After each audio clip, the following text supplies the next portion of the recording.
Hey everyone, and welcome to today's Copilot webinar. It's Friday. Good afternoon. Thank you for joining and for spending some time with us. My name's Dan. I'm head of Copilot and Adoption for a company called First AI Talent.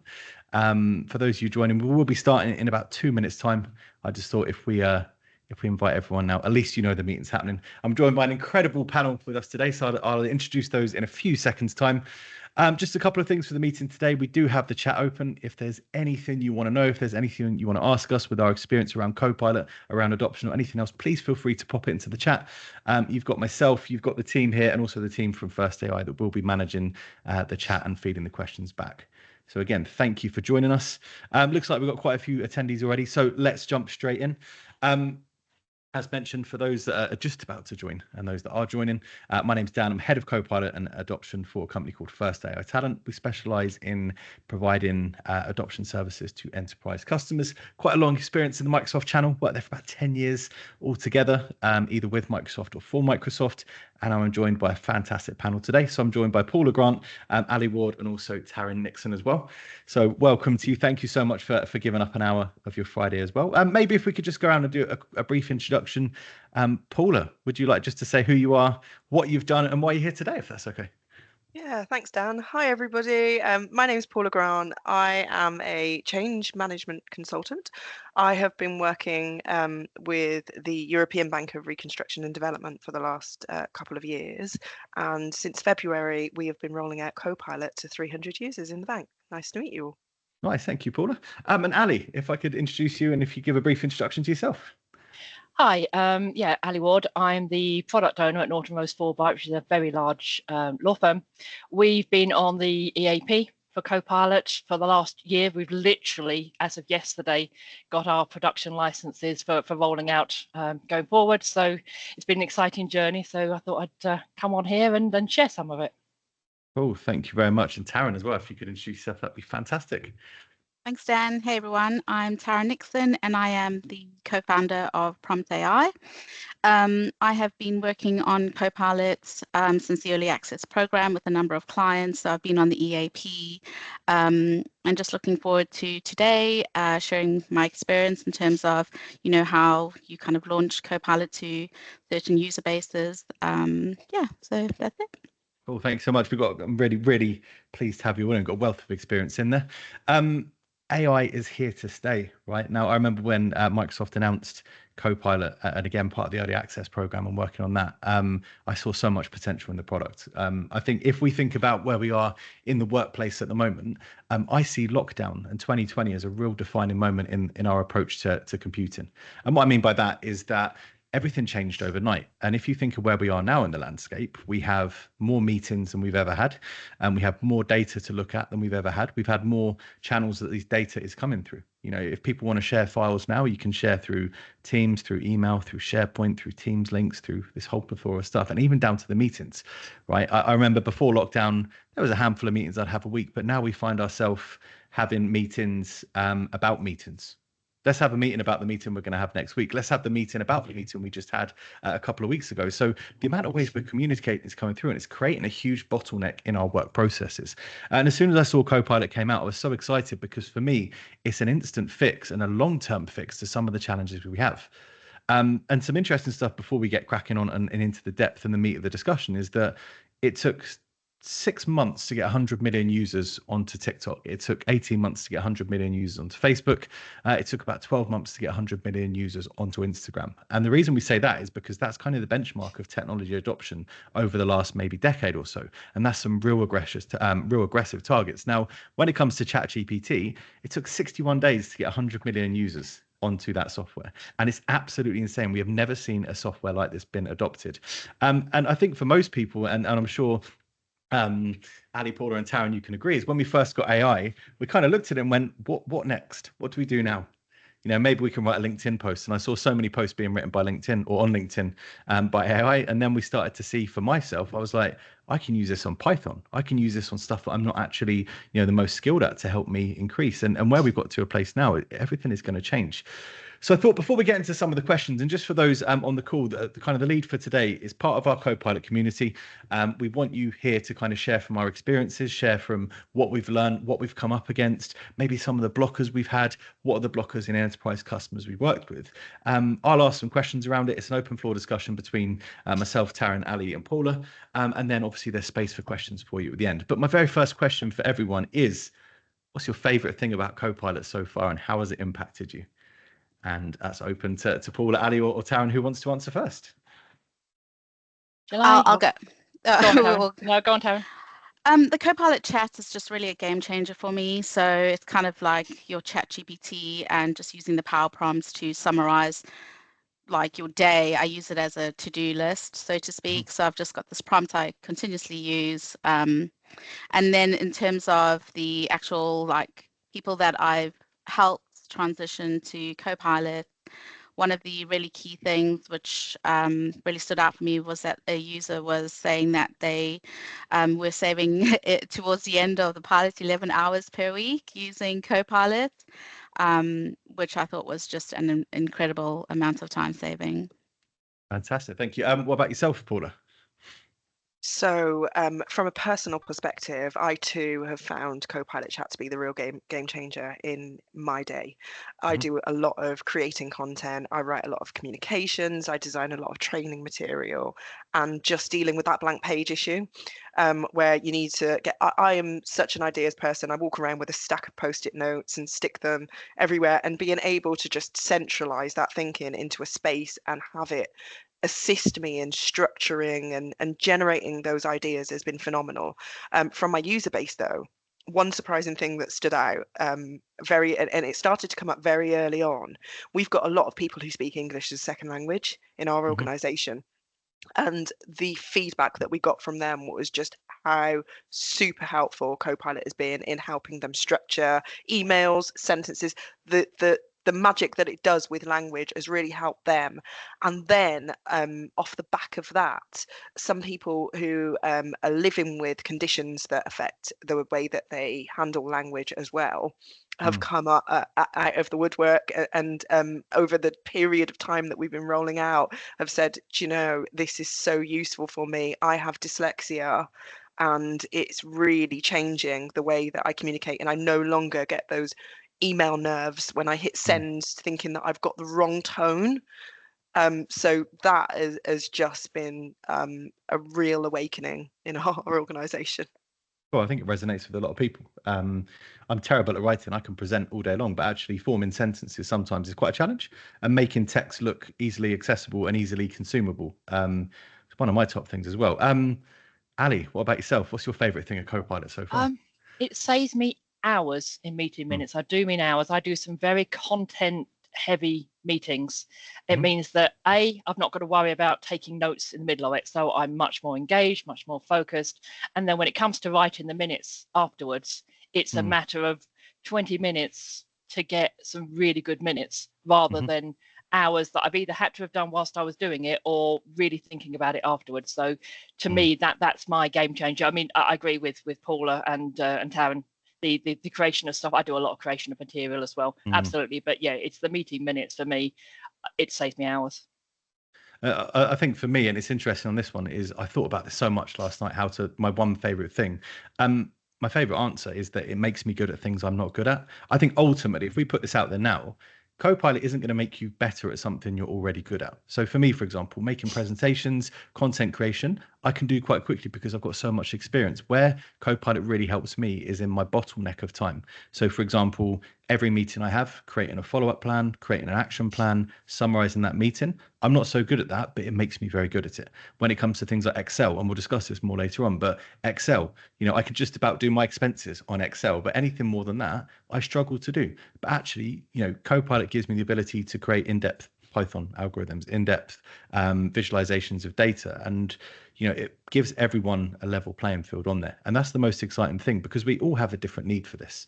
Right. And I guess this leads on to our next question around building a business case. But every single user for Copilot, this isn't PowerPoint. It's not something that you use to make a presentation. It's not Outlook. It's not Excel. It's something very individual and tailored to the user that can completely change the way you work. Which is the second question, which is building a business case. Now, for companies thinking about adopting Copilot and adopting AI and moving forward, there's quite an interesting conversation to be had around that. So the second question is, imagine we're speaking to a CFO, so all four of us here. Why should a CFO or a business or a CEO or CTO be investing in Copilot? What are some of the key benefits that we can kind of think of straight away? And I hope I didn't answer it, which it makes everyone good at everything. But Ali, do you want to take that question first? Yes. So, I mean, I've done a lot of measuring of our usage of Copilot. So there's a real return on investment calculation that you can do based on actual sending of emails, actual joining of meetings.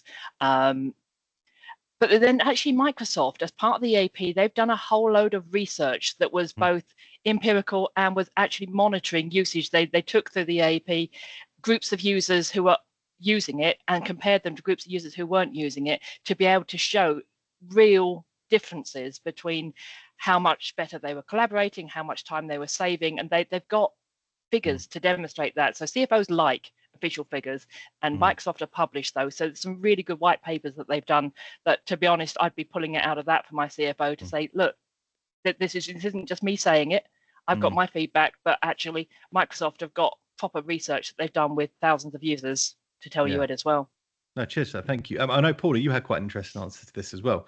Did you want to share your feedback on that question, if that's okay? Yeah, absolutely. I mean, as well as we all need to go when we're pulling business cases together, we all need to go with figures, and we did just that. We looked at time savings, we compared it to salary bandings, and we came up with a monetary figure around what we thought these efficiency gains could potentially offer back to the business. However, the other thing that we'd be loath to ignore right now is that digital transformation, staying current with fast-paced technology changes that are happening, are on the majority of our roadmaps in no matter what company we work in. And we'd be loath to ignore the fact that AI has come into this space so quickly. That actually, if we don't source safe, responsible tools that stop people using shadow AI, people are going to go out and find their own tools. We've got, I think one of the studies that you were referring to, Ali, Microsoft said recently, up to 78% of AI users are bringing their own AI to work. We want to mitigate the risk of organizational data breaches and things like that, and we want to make sure that we've got an offering for people who have that appetite to use AI. So yeah, that's my particular thinking on it. It's not necessarily a tangible one, but it's certainly a conversation to be had. Yeah, it's some really interesting stuff. Ivo's just posted in saying, bring your own AI is a scarecrow of the InfoSec teams, and you're absolutely right. Now, Taryn, did you have anything you wanted to contribute to this question at all? Yeah, I actually was going to add to the BYO AI, shadow AI, not really phenomenon thing that's going on. So it is a thing. People are bringing their own AI to work, and they're not going to wait for companies to catch up. So there's this other aspect that if I was to sell Copilot to you being the CFO, if we just put time savings aside, BYO AI is a thing. And it's not just Gen Z, it spans across all generations. People are using it now. As we mentioned in the opening of the session, that time to reach 100 million users was 3 months, ChatGPT.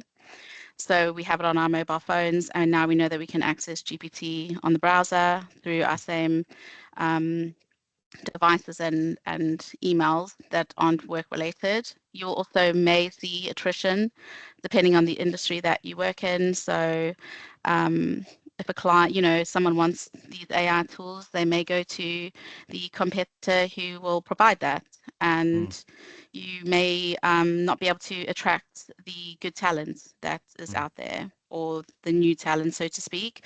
So that's one aspect. But if I was, say, in a organization deciding that I was going to write a business case for Copilot, I would, which what I have found is with the EAP is that clients have been given the early access program, the 300 licenses, and clients have tried to understand how they're going to, measure its success and its value piece. But by that EAP is that you actually haven't answered the why of why you're doing it. So now that you've got wave 2, we're in a different transition with Copilot. You should really answer like the why. So why is it that we're going to bring AI into the organization, and how are we going to pretty much execute that? If you can answer the why, then I think the business case can follow a bit more smoothly, or you have that reason.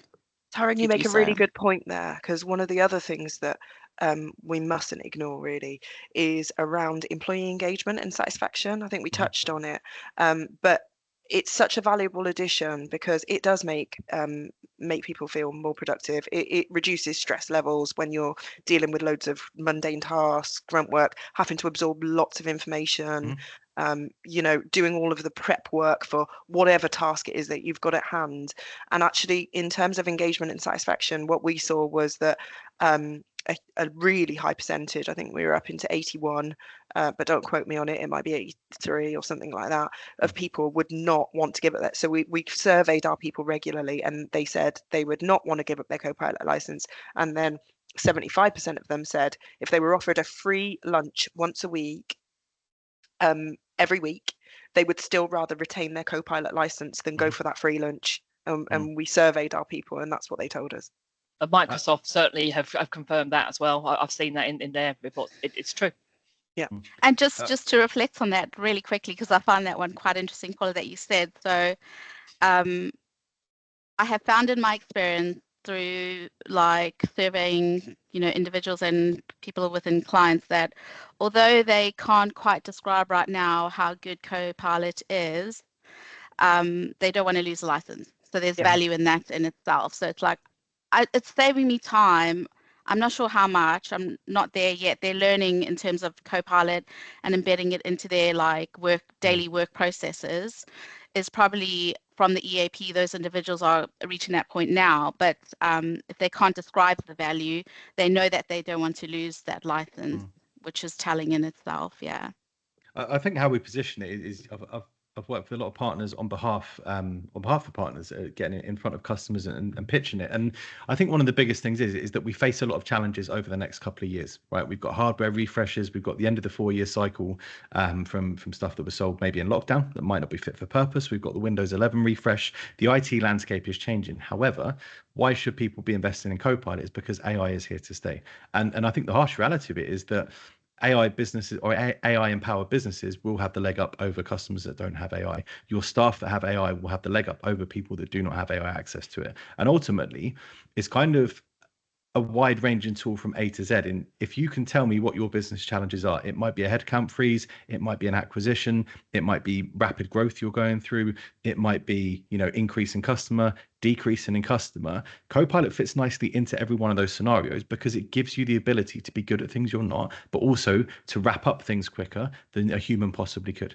If you have a headcount freeze, for example, or let's use headcount freeze as an example on there, we can empower your staff to do more. Now, we're not going to give them the ability to do more work, but we can cut down the amount of time spent on the bottleneck mundane stuff. And when I say mundane stuff, it is the wrap up of meetings, action plans, summarization of documents. If we go to marketing, for example, it might be you want to reduce an outsourced marketing spend by bringing stuff in-house. Cool. Well, if you invest into your staff and we create champions of that product itself, we can do more with less. And that's the whole kind of message that Microsoft push.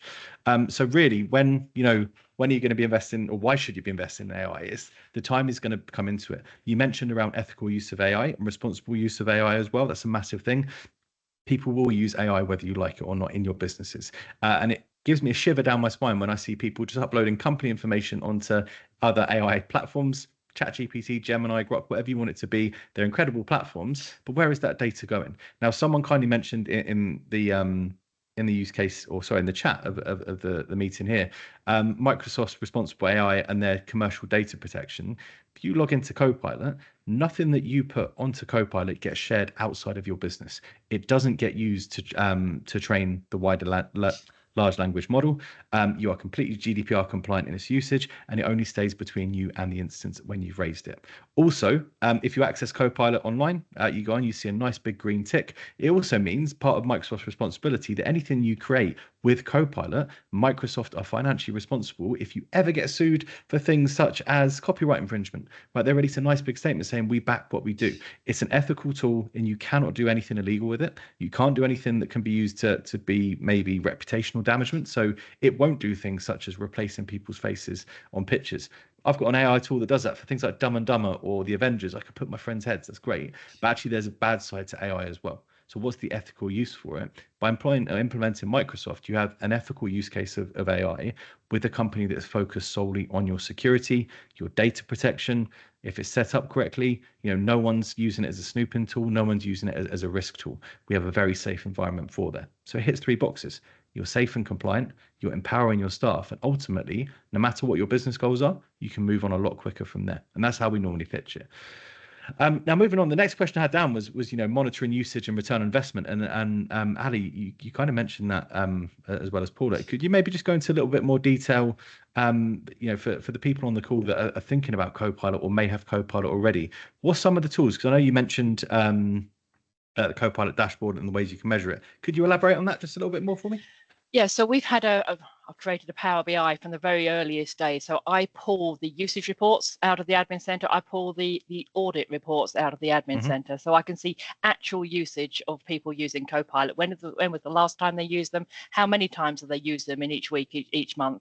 And I've trended that onto a Power BI dashboard, graphed it, and been able to cut and dice it because I've got multiple regions. So the regions can look at just their region. They can cut it down and see just the legal staff, just the non-legal staff, the IT staff, whatever, to be able to see at a much more granular level exactly what are people using. So I've tracked that. I also was doing a weekly feedback survey. So using forms, feedback survey, and pulling that in as well. So not only have I got the real usage, but I've got people's views of it. How much have they enjoyed using it? How much time do they believe they've saved? Would they recommend it? Those sorts of things, just a few questions on it. And I pulled all of those into one dashboard so that you can see both sides of it, minutes saved. I mean, we saw consistently sort of 70 minutes a week. So that all of that goes into my return on investment. And then I've got calculations as well based on actual usage of email send, Teams usage and things like that as well. So it gives a combined picture. I think it's good when we talk about this because, a significant investment is going to AI. How do we measure the ROI? Now, for me, I do not like saying the phrase, you're going to save time, because if someone goes to me, you can save an hour a week by the end of the month, or by the end of the year, does that mean I can go and play a game of golf, which I'd love to? It doesn't. What it means is I can divert that time in. So, the whole saving time thing, I avoid the word save, but it just diverts time into money generating stuff. However, we want to see the specifics. If I implement AI, now from adoption experts, what we can do is say, look, we're going to sit with sales, sit with HR, sit with marketing for an hour at a time, 2 hours at a time, and we're just going to see what applications, what processes, where your data is, and I will come to you with a specific set of prompts. And I know Taryn can speak a lot about this as well with Paula. We're going to give you prompts that are going to impact your business straight away. But what it does mean is if we're expecting that we want our sales team, for example, to start using Copilot to summarize meetings quicker than a human can, is we can measure at the end of the week how many times that request has gone across to Copilot. Now, if we want to say that on average we have 10 meetings a day and we want to do 50% on Copilot, we should be expecting 25 instances of that Copilot request at the end of the week. If we're not seeing that from the adoption side, it means there's a problem with the technology or there's a problem with the training. And what we can do is actually shape our adoption plans to help stay on track with that. And it's kind of bamboozled me from the beginning on how do we actually measure it. But now we do have the tools to say we're going to set quite aggressive targets that can either have a wellness impact, a productivity impact, or a financial impact on the business. And we can work really closely towards that as well. I'm just going to open it up to Taryn and Paula as well, if there's anything you wanted to contribute towards that. Yeah, I wanted to add on this measurement because it goes back to answering the why. So why are you going to do it? Let's say we're going to do it for employee well-being. And then the Copilot dashboard now has taken some time to mature, and it's in a really good place where you can put in a dollar bill to say the average salary is $50 per user. And then you look at a team or who you've given it to. It's also good to look at like pre-Copilot and using the Viva Premium Insights to look at what are the collaboration trends that happened within this team before Copilot, and what are those trends telling us? They work out loud on Teams. They have a lot of calls, and on average, they're having this amount of calls. We're going to give them Copilot, and we're going to look at their collaboration trends with Copilot. And so deciding like the duration of how long you're going to do that analysis, what comes out of that is quite unique or specific per team, because you may see that they are actually having more meetings, but they may be having shorter meetings, and they may be having them more efficiently because they have Copilot catch up, the transcripts. And then you can take that and say, okay, we can see pre and post Copilot, this is the benefit. But also what you might want to do is take, if you're in sales, a poorer performing team and look at their collaboration trends, and then you give them Copilot and you look at, and they can become a better performing team. And what are those trends that they do that makes them better? You take that as a proof of concept, and then you want to roll that out to other teams, and it's about those collaboration work trends as we're talking about, just small things like, well, now we see if this is about well-being. Copilot dashboard shows us that they were having 2 hours to 4 hours after work still working. Now they're actually just working a 9 to 5, and we're in the business to innovate, and they are actually being more innovative. So it's like always, I find, link back to the why you're doing it, and then looking at how you can, like Ali said, slice and dice the data from Copilot, because there's so many ways that you could present that data. So yeah. Cheers. So I think that is definitely a good one. It makes everyone have a level playing field, right? And actually, working from home, working hybrid, having that period, like I say, 2020 was a defining time. A lot of different dynamics in teams now and how we work in our approach to it. So if you can have a tool that not only helps us collaborate better, and there's some questions we have popped in. If you have got a question, pop into the chat. I'll answer that at the end. We'll leave 10 minutes. But Paula, did you have an answer to the question around sort of measuring the adoption? Just very, very quickly, we took a very similar approach to Ali, in the sense that we combined the Viva Insights and Microsoft Admin Center data with a fortnightly survey in our case, so that we were getting the user sentiment versus the actual statistical analysis. And we reported our findings back on a quarterly basis to our business. The one thing that I will say is I still think it's very early days here. I think there are so many learnings that we're going to unlock in terms of improvements to well-being, what people actually do with the time that they are freeing up by not playing golf, unfortunately.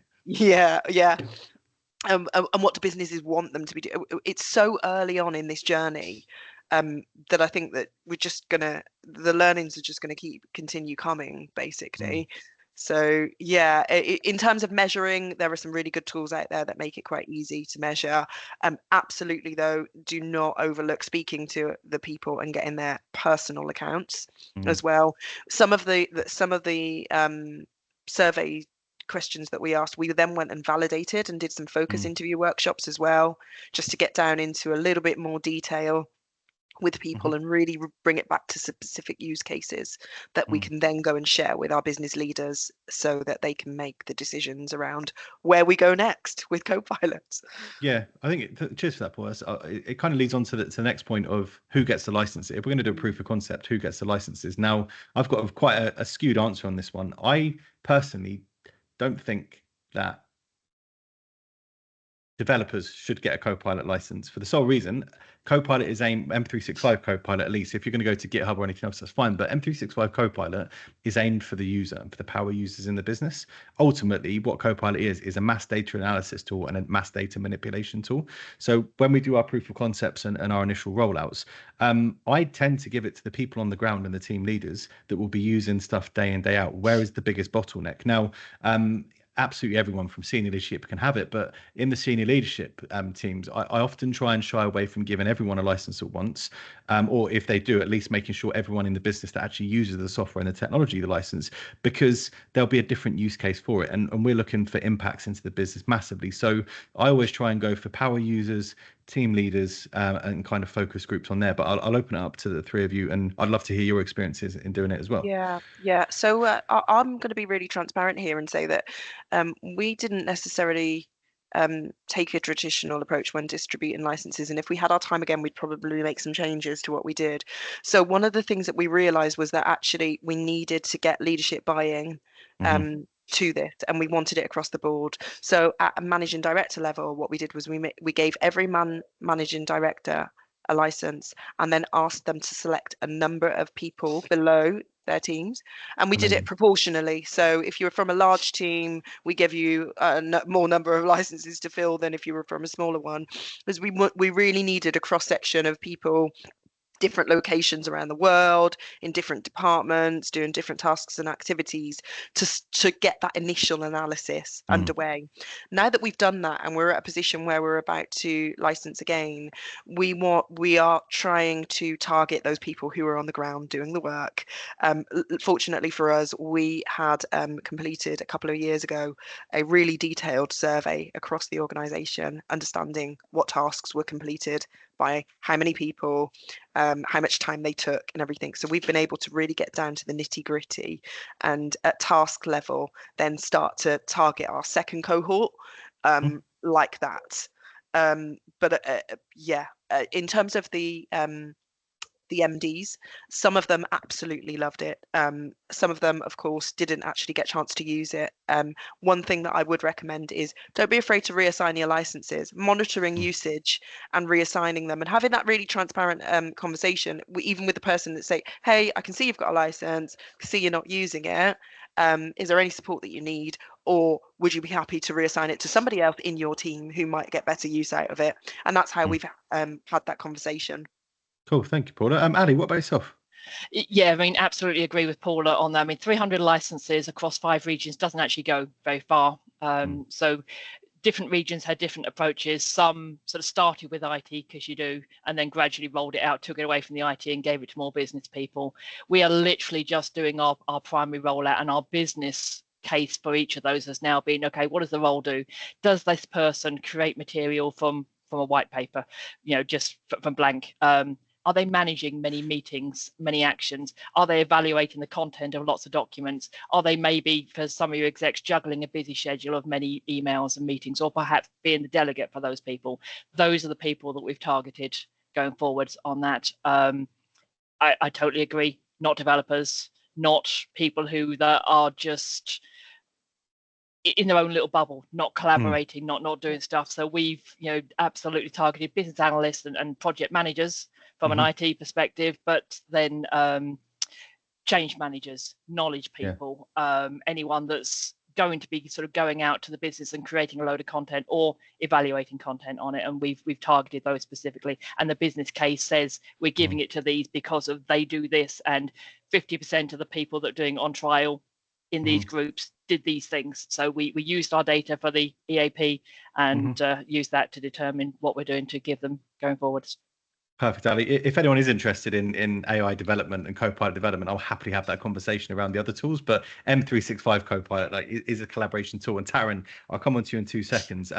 How we also work out who's going to be using the licenses, again, it comes down to our approach that we do is we sit with departments for a day, half a day, a couple of hours at a time. And depending on the size of the business, I might spend a day, again, with marketing and say, right, what applications do you use? Where does your data live? What's your bottlenecks? Who do you communicate with? How many meetings? And we can go away and almost map out impact high value straight away, organizational value straight away from here. We could have a department value if we put it onto here. So depending what the businesses want, because we work with multiple businesses rather than just one business, depending what the business outcomes wants to be, we can get a real holistic view and almost work with a company and say, okay, there's 3 parts to this. Organization goal for using AI. What is it? We can think of that in 12 months time. We can work towards it. But from day one, where are we going to see the biggest return on investment, and how can we help your business in that?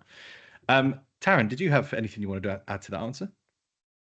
Yeah, again, it also depends on like what the business wants to achieve. So Mhm. who do you give the license to? Let's say want to like the well-being reasoning for giving people AI, employee well-being cuts across the whole of your organization. And clients kind of like go through that. Do we do it persona-led? Do we do it departmental? So I think if you start with personas, in my experience, you get that like broad understanding of the organization, those types of personas that happen within the business. If you pilot it to them, you may see that, let's say one of your persona is an operational expert, which I would see thriving on Copilot for M365. So maybe operational back office productivity personas, you'll tend to see that they thrive. But let's say you are the data scientist or you more work in marketing, you may not see the value right now because it's your productivity measures. But then also, if you're going to look at like the Copilot dashboard and you're going to use personas, you might want to see what departments they work in, because the Copilot dashboard is better for departmental, the way it pulls down those users within a department, from my experience from working at different clients. And so you get a better view of a department. So it again depends, like for me would be like persona-led, departmental. I'd look at that, and then you look at what use cases you discover from that. Instead of saying, here is a use case for M365, use it for this. It's so tailored and so personal, isn't it? Well, It's very you just unique get that use. person going down that like tunnel vision of summarizing a meeting, because we've said that this is the use case. I think that use cases come from perhaps extensibility. I think you'll find good meaty use cases there. So yeah, that's been my experience so far in terms of who do you give it to. Cool. There's a question Dougal popped in actually. Dougal from First AI, and hey Thomas as well. Worked with Thomas a few times, and he's just popped up in the chat and he answered it. But the question is, any thoughts of AI equality? I know Paula just answered this. AI equality. Who do we upset people if we create a world of have and have nots and giving some people licenses, some people not licenses? Yeah. How do you handle that?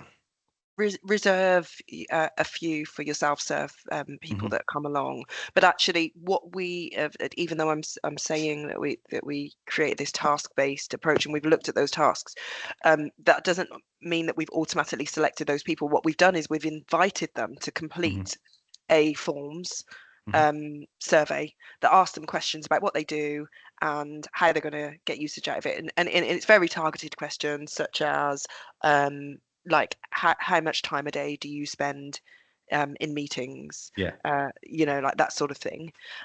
So that way we open the floor up and anybody can complete that survey in the organization.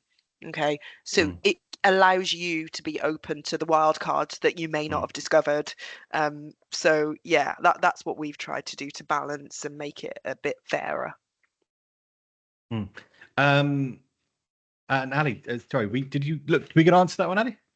I mean, it's a valid question. The group that I guess that is likely to end up being disadvantaged, they don't get to use it, is your neurodiverse, that are absolutely going to struggle with the tone of their email, or might struggle with the tone of their emails, might struggle with the way things are laid out, might struggle with interpreting something. I think there's a lot to be said for, Paula's right, I think. Maybe have a few up your sleeves for someone that says, I want it, I need it. The trouble is they won't know what it is until they've got it. And if they haven't got it, they're not going to know what they're missing. So it's a bit of it's not an easy one to solve, that one. It's not. So this week is Diversity Awareness Week in the workplace. And one of the things that we did was we contacted the hosts of our diversity awareness events and let them know about some of the recent survey research results around how Copilot can help with our neurodiverse colleagues. And we just put it out there and asked them to put a post in wherever they're advertising. In our case, it's an intranet, just to let them know that it's out there and that there's this survey out there to try and capture those. We did try and go down a route of actually approaching HR to say, are you aware of any neurodiverse colleagues? But actually you're in murky waters there, because sometimes people don't want to disclose that, and that's absolutely really valid and fair. And so it's really hard to identify those people. We sort of just need to give them several opportunities to be able to come to us. Just in the interest of time, I could talk Copilot for a whole day on a thing on this. I've got 3 questions left, 4 questions I want to ask. Each of you, one person, one question. So Paula, this next question's for you, then Ali, then Taryn as well, and then we're going to come together for the last one. And we have some great questions onto the chat as well, so I definitely want to make sure we can get onto those. If we just do a quick one on this, and we've talked about it already, but your strategy of making sure we're engaging users with Copilot and driving the adoption. What's some wins you've had in that area, Paula, if that's okay? I'll give you top 3. Okay. The first is a dedicated team space for a Copilot community where you can have the conversations and keep those alive. The second is to push out sort of like weekly. We did a top tips thing, and also a flight mission. So just a weekly task that says, do you know what, this week, try this. Even if you don't use Excel or you don't do this, just try this activity. And then the third one would be prompt train quickly and as early in your journey as you possibly can. Yeah, cool. Thank you very much. That's a great one. Just drive. You have to manage this. I had it as soon as I got it. I was so excited. I got it and went, I don't know what to do now. I would just play with it until it works. You don't ever want to be in that position. Okay. I trained myself in the end to do it up and work with Microsoft to do it. But literally, if you give people a clear path, and it goes back to that preparation, creating a champion program, creating an online space, creating a clear success, you have to work with people to make sure their work approach changes. We're asking people to change the way they work completely in some areas and rely on technology they might not have used before. So as long as there is a clear-cut path to success and what does success look like, we're onto a good one on there. Next one up, bad barriers to entry. How do you handle the blockers to using Copilot? Bad data, security and privacy. I could talk for 3 hours on this alone, but I'm going to pass it to Ali if that's okay. And Taryn, you've got the next one about prompting. But yeah, how do you handle that? The things that people are scared of. Yes, so we, for example, included our InfoSec and compliance teams in the very earliest users so that they could do their own testing. You can tell them till you're blue in the face that this is fine, this is safe. Microsoft said it was safe. They need to test it for themselves. We had some very targeted testing early on just to validate Microsoft's assertion that you can't say, tell me who owns the most in the firm, tell me all this security thing. We actually did all that targeted question to make sure that our compliance teams satisfied themselves of it. Microsoft quite rightly make a great deal about making sure your data's locked down and private. As a law firm, we don't tend to use SharePoint online, and our teams are already private by default, and we restrict them, so we haven't got a great big sprawl. So for us, it wasn't such a problem. But for those out there that aren't in that position, I do think you need to go and look at your privacy settings, go look and see how many of your SharePoints and your teams are open to anyone to access. And consider that cleanup before you just say anything, because the fact is that Copilot will access anything that you've got access to, and something that you didn't know is there. So there is definitely some cleaning up to do on it. And just the assertion that, and you said it earlier on, I think, that Microsoft guarantee the same control of the data that we already have for our Microsoft apps. So it is no different from that perspective. The trouble is that Copilot's going to spider all sorts of data that you didn't know you could access. So there is some justifiable work to be done to make sure that you keep private what ought to be private. I think that goes into the readiness. Part of Copilot adoption is the readiness assessment, and effectively looks at where is your data, what can you access. Now, depending on how businesses have set up, if you went through the heyday of lockdown and just set teams up all over the place, data security gets a bit precarious. It's always good to work out exactly what you as a human have access to. What are your security groupings? What's your policies? Now, there's a lot of stuff we can talk about on this, Ali, and I will just mention it on the call. First of all, Copilot cannot be used. You can't see anybody else's chats. You can't say, what has this person been doing? Can you show me the meeting recap that this person had with this person? Okay, it's not a snooping tool, but it does give you access very quickly to anything you can see on your system, which means it needs to be set up correctly. Does any of your data that you put go out to the wider world? Absolutely not. Paula's actually answered onto the chat, conduct a risk assessment, do a security assessment. What's your security score? Have you got things like conditional access, all this stuff on there? But, anything you upload onto Copilot does not go to the wider world. It is not an open source platform. It is an internal platform. It's only between you and the person requesting it. Is it going to leak data? No. Can it be used to snoop on people? No, as long as you've got your security set up. Ultimately, it's a GDPR compliant solution to AI, which all of us should be at the top of the list thinking about. The other thing to look around bad data, the rule for AI is good in, good out. If you put good stuff into it, you're going to get good stuff out of it. That comes true with your data. Now, most of the customers I've worked with have done a complete SharePoint refresh when they've got to AI. They've gone, can we offload some of this to Azure? Can we offload some of this to things that Copilot doesn't need to see? Have we got 10 years worth of data on there? The better data you put into Copilot, the better responses you will get. So start having to think in your mind about how can we quantify the data that's going in. One of the other features Microsoft have put out is complete segmentation of SharePoint and turning off segments from Copilot. Now, what that means is me as Dan, I can see SharePoint A to Z on my system. I will still have access to it, but I can say Copilot will only see parts A, B, C, and E. I don't want to see anything else. So we can also start to shut down complete sections of there. That works really good on security groupings. Maybe, sales might need to see just these parts of the SharePoints. HR needs to see everything. Finance can see this. So depending on the business you work with or utilize that. Also make use of your Microsoft security controls as well. Conditional access will be your shutdown and will be your kill switch to Copilot. All your security stuff regarding information protection, data labeling, data categorization, all that should be in place before you put Copilot in. Now, we're not asking you to do that because we want to be a headache. We're doing it to make sure that you have the most secure way of using that tool. If anyone wants to find out more, you can contact any one of us on this call and we can talk out more, or have a look on the Microsoft website around their security recommendations on it. But in, good out, bad in, bad out, that also leads to prompting. And it is something that Taryn is an absolute expert in, prompting. So I'm going to pass over to Taryn. How do we handle building a good prompt? How do we educate on a good prompt? And what do we do when we get bad prompts and bad answers out? Taryn, over to you. Thank you. So I think when you are teaching your user base about prompting, it's really important in my experience to just describe the concept of AI, large language models, and how that works. What is the difference between keyword search versus a prompt? A keyword search is that you just put in a set of words and it will just look for those words, whereas when you are asking semantic searching, you are basically having a conversation with your AI tool. And that is a really big behavior change for people. And you can ask a question. Robots. We've got to talk to the robots now. Yeah, but even on that, so we have this BO. I get it. Like bring your own AI. BYOAI. Yeah. So even if you have that, people have their phones right now using ChatGPT. So you're not in a work environment, you're at home and you're asking GPT something. You actually do have that conversation.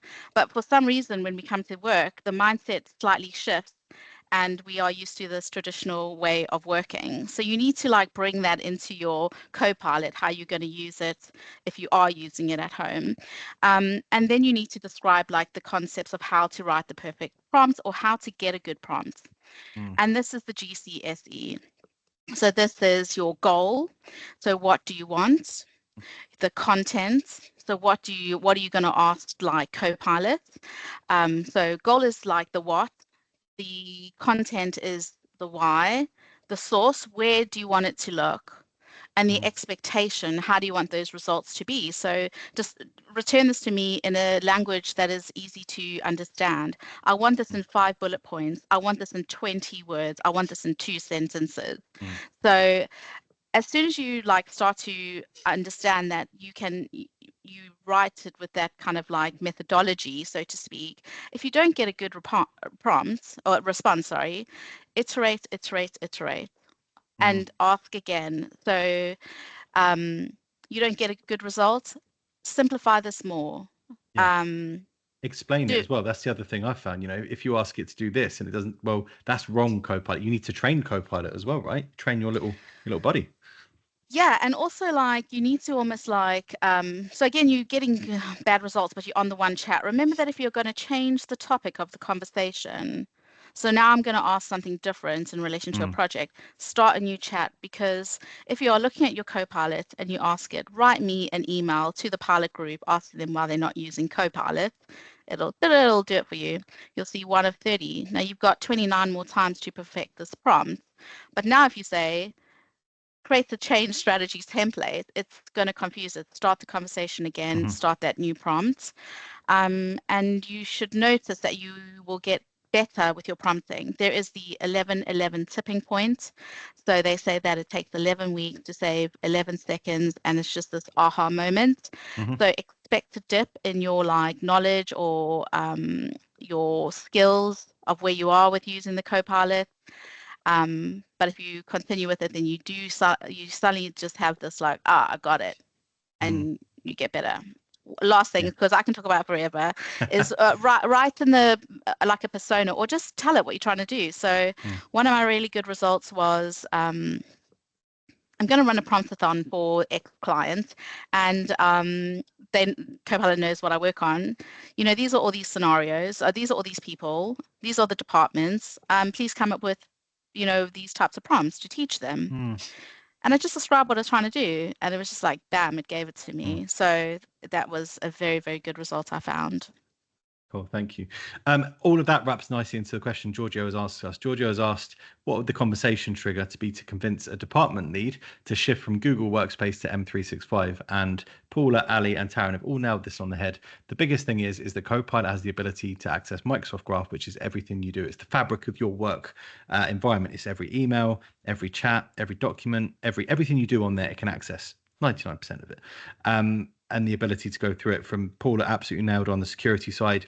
It's a secure option. Google, you're uploading documents onto that thing. It doesn't see everything that you do. It can't interact with, your third-party applications. Microsoft integrates with everything. Microsoft have the identity space. They have the IA space pretty much on lockdown now, which is great.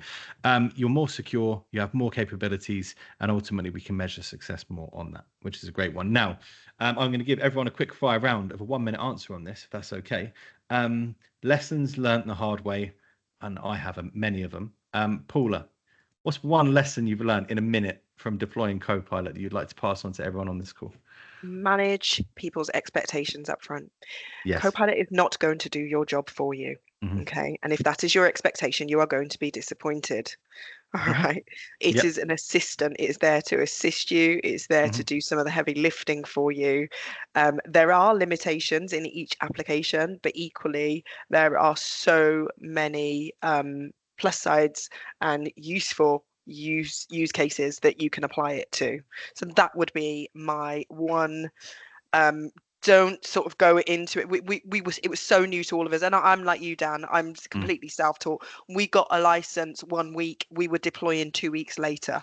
Yeah. Okay. So we went on a very, very quick learning journey. And one of the things that I wish I'd have known is just exactly how to position its capabilities better. Cool. Thank you very much for that, Paula. Ali, I'd love to hear your answer to this one. What's not gone right when you've tried to do? So don't just give it to a group of people and leave them to it. And I can see that from different regions and the different ways that they've approached it. If you give it to a group of people and you don't do that regular touching base with them, that regular adoption effort on it, they won't use it. They'll try it, they'll hit a problem, it's too hard, and they'll move on to they've got more work to do and it's not doing it for them. So give that continual effort on it. Don't just leave anyone to it because you'll waste the license on it and it's too expensive for it not to be used. But it takes time, and people need to, it's not just here it is, just use it. Most Microsoft stuff you can, but this isn't one of those things. So they set the expectation and make sure that you keep touching base so that the users keep trying different things and get to that unconscious competence that takes those 11 weeks. I love that. I've forgotten about the 4 steps of conscious competencies. I'm going to write that down afterwards. Cheers for Ali. And Taryn as well. One thing that you've done that hasn't gone great, or it could be, avoided if you were to do it again.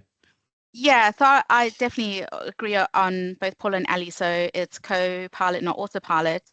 I was trying to think, well, what else can I share? So if you are an organization that don't have Copilot right now and you're looking to start to acquire licenses, understand the tenant indexing process, the amount of time that takes, and the user indexing, because if you give users the license and the semantic indexing has not completed, then that user experience may not be the most slickest, and they'll say, well, I can't see it in Word, but I can see it in PowerPoint, and that just can have such a dip in the perception of Copilot that the 100%. tool isn't fit for purpose. Yeah. Yeah. I'd say mine's an amalgamation of all of those, managing expectations and understanding that Copilot takes about 6 weeks to learn who you are and what you do. If you start from day one and go, I'm going to do this, you're going to be very disappointed because it needs a bit of time on there. My other thing is I always deploy it on a Friday or a Thursday and just leave it for 4 days before I even turn it on.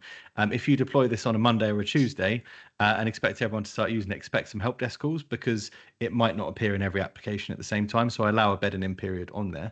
But again, fantastic from Paula and Ali is, have a clear path of success and work towards that. Don't just give your workforce AI and hope for the best. Go, right, what does success look like? Where is our investment going to? And on that. Now, we've come to the last 5 minutes. There's one question from Thomas that's put lots of the conversation around Copilot is around user productivity. Any thoughts on agents, automations of line of business workflows with Copilot and AI? Ali, did you want to answer that on your thoughts or anything? I'm going to be honest, I don't have a great deal of knowledge about it because we haven't gone that far. So I'm possibly not the best place to answer on that. So similarly, we're at the point where we're about to just explore extensibility cases and the plugins between things like ServiceNow and that sort of thing.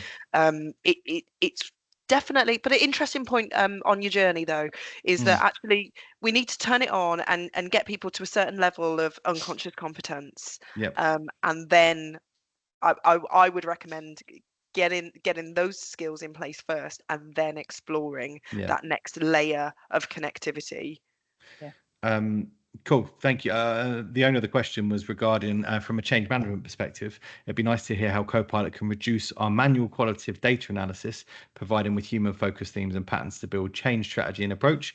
I will email a response to whoever sent that because that's longer than we can answer in 5 minutes. We're going to pop in is indexing user-based or in the moment we start with pilot program and enable Copilot? All users follow will not need to wait. So indexing, semantic index. User indexing is 48 hours, I believe. So what that's doing is indexing the user's OneDrive, all the stuff they have access to, and that is a 48-hour process. It could have changed like at point of this call, but that process is, if you send them the welcome comms, welcome to Copilot, they just need to be aware that is still happening in the background. It does not hinder the rollout, but it hinders the user experience. The other thing is that you don't get this pop-up like, hey, you've got Copilot. It's like, so it'll just be in Word, or it'll just be in your Outlook, and just setting that expectation.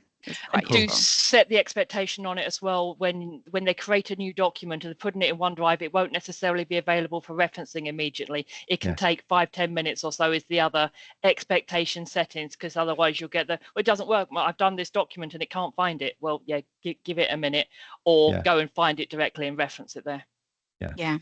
Cool. I'm going to wrap it up because we've got 3 minutes left. I think it's safe to say thank you so much for your insights. I always think I know a lot about Copilot and spend some time with all of you and realize that I don't know as much as I thought I do because it's an ever evolving thing, right? So Ali, Paula and Taryn, thank you so much for your time on this. And for everyone that joined us on a Friday lunch, I appreciate you spending an hour with us. Dougal, or if someone from First AI Talent could just pop in our link to our community. This is a community we want to build. We're here to help you understand AI and everything that's going on with it. If you want to join, we host regular webinars. You'll often see these lovely faces popping up with me as well to discuss everything. If you've got any questions following this, please feel free to pop it over to us either on the LinkedIn group or just into the chat afterwards.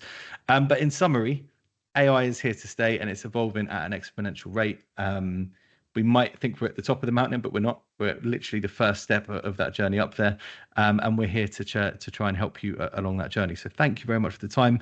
Please join our LinkedIn community and on there, because we will have regularly ones on this. If there's someone you want to ask us, reach out. But if not, have a great rest of the weekend. Thank you very much, Ali. Thank you, Paula. And thank you, Taryn, as well. Thanks, Dan. Thanks, everyone. Cheers, Dan. Cheers, everyone. I'll leave the chat open for until 1:05. If anyone does have any questions they do want to ask again, I'll leave it open and I'll stay on until 1:05. Okay. Everyone else, thank you so much. Cheers. Cheers. Have a good weekend. Bye. Yeah, you Bye, too. everyone. Thank you, Ali. Thanks, Ali. Cheers, Paula.